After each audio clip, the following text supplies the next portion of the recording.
আসসালামু আলাইকুম। প্রিয় শিক্ষার্থী বন্ধুরা, তোমরা সবাই কেমন আছো? আশা করি সবাই ভালো আছো, সুস্থ আছো। আলহামদুলিল্লাহ আমিও ভালো আছি। শিক্ষার্থী বন্ধুরা, আবারও চলে আসলাম একটি খুবই ইম্পোর্টেন্ট ক্লাস নিয়ে। আজকের এই ক্লাসে আমি তোমাদেরকে পঞ্চ ইন্দ্রিয় সম্পর্কে শেখানোর চেষ্টা করব। তোমরা মনে রাখবে পঞ্চ ইন্দ্রিয়ের কাজ হলো বাইরের জগতের বিভিন্ন তথ্য গ্রহণ করা এবং মস্তিষ্কে পৌঁছে দেওয়া। তো আমরা এখন পঞ্চ ইন্দ্রিয়ের নামটা আগে জেনে নেই। শিক্ষার্থী বন্ধুরা সবাই স্ক্রিনে খেয়াল করো। চোখ, কান, নাক, জিহ্বা, ত্বক বা চামড়া। এগুলোকে ইংরেজিতে বলে চোখের ইংরেজি হলো আই, এটা আমরা সবাই জানি। কানের ইংরেজি ইয়ার, নাকের ইংরেজি নোজ, জিহ্বার ইংরেজি টাং, ত্বক বা চামড়ার ইংরেজি স্কিন। তো এখন এই ৫ টি বা পঞ্চ ইন্দ্রিয় সম্পর্কে সুন্দরভাবে তোমাদেরকে বোঝাই দেই। কোনটার কাজ কি? চোখ বা আইয়ের কাজ হলো কোনো কিছু দেখা। আমরা কোনো কিছু দেখি এই চোখের মাধ্যমে, ঠিক আছে? এবার দেখো কান বা ইয়ার এর সাহায্যে কোনো কিছু শোনা হয় এবং শরীরের ভারসাম্য বজায় রাখতে কিন্তু সাহায্য করে হচ্ছে এই কান।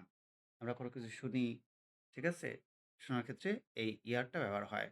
নস বা নাক এর সাহায্যে কোনো কিছুর গন্ধ শোকা হয়, ঠিক আছে? বাসায় যখন কোনো কিছু রান্না করে বা কোনো ভালো কিছুর সেন্ট আমরা পাই, তখন কিন্তু আমরা এই নাক ব্যবহার করি। নাকের সাহায্যে ফুলের গন্ধ নেওয়া হয়। খাবারের ঘ্রাণ অনেক সময় কিন্তু আমরা নিয়ে একদম পাগলের মতো হয়ে যাই যে আমার এটা খেতেই হবে। খুব ভালো লাগছে। এবার দেখো জিহ্বা বা টাং এটার কাজ হচ্ছে স্বাদ গ্রহণ করা এবং কথা বলতে সাহায্য করা। এরপর রয়েছে ত্বক বা চামড়া, স্কিন যেটাকে বলে। এর কাজ হচ্ছে কোনো কিছু স্পর্শ করা।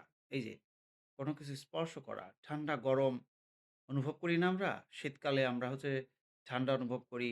আর গরমকালে আমরা কি গরম অনুভব করি। এছাড়া আমরা বিভিন্ন ধরনের চাপ ও ব্যথা অনুভব করি এই ত্বক বা চামড়ার সাহায্যে।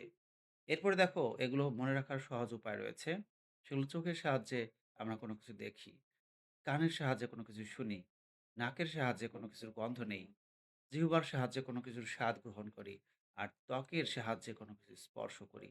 তো প্রিয় শিক্ষার্থী বন্ধুরা, এই ক্লাসটি তোমাদের কেমন লাগলো? আশা করি তোমাদের ভালো লেগেছে। যদি ভালো লাগে অবশ্যই ভিডিওতে একটা লাইক দিয়ে দিও। পারলে বন্ধুদের মাঝে একটু শেয়ার করে দিও।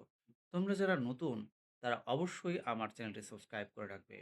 শিক্ষার্থী বন্ধুরা, আজিম ইজি ইংলিশ, আজিম লার্নিং পয়েন্ট এই চ্যানেলগুলোতে কিন্তু তোমাদের জন্য অনেক সুন্দরভাবে পড়া তৈরি করা হয়। এছাড়া আমার চ্যানেল রয়েছে আজিমের পাঠশালা। আর আমার হারিয়ে যাওয়া চ্যানেল ইংলিশ উইথ আজিম, এটা হয়তো আর পাবো কিনা জানি না। কেউ যখন কারোর জিনিস চুরি করে, তখন সে সেটাকে ফিরিয়ে দেওয়ার জন্য চুরি করে না। কখন কখনো যদি কেউ আপনার সঙ্গে বা তোমার সঙ্গে বাটপারি করে, সে কখনো ভালো কিছু তোমাকে দেওয়ার আশা করে না। যাই হোক, পৃথিবীর মানুষ বড়ই স্বার্থপর, সেটা জেনে গেছি। তো যাই হোক, সবাই আমাকে সাপোর্ট করবে, ভালোবাসা দিবে, এটাই আশা করি। তোমাদের ভালোবাসায় আমার চ্যানেলটা আবারও গ্রো আপ করবে। আজিম ইজি ইংলিশে অনেক সুন্দর করে সহজ ভাষায় শিক্ষার্থীদেরকে পড়া বুঝিয়ে দেব ইনশাআল্লাহ। তো সবাই ভালো থাকো, সুস্থ থাকো। আল্লাহ হাফেজ।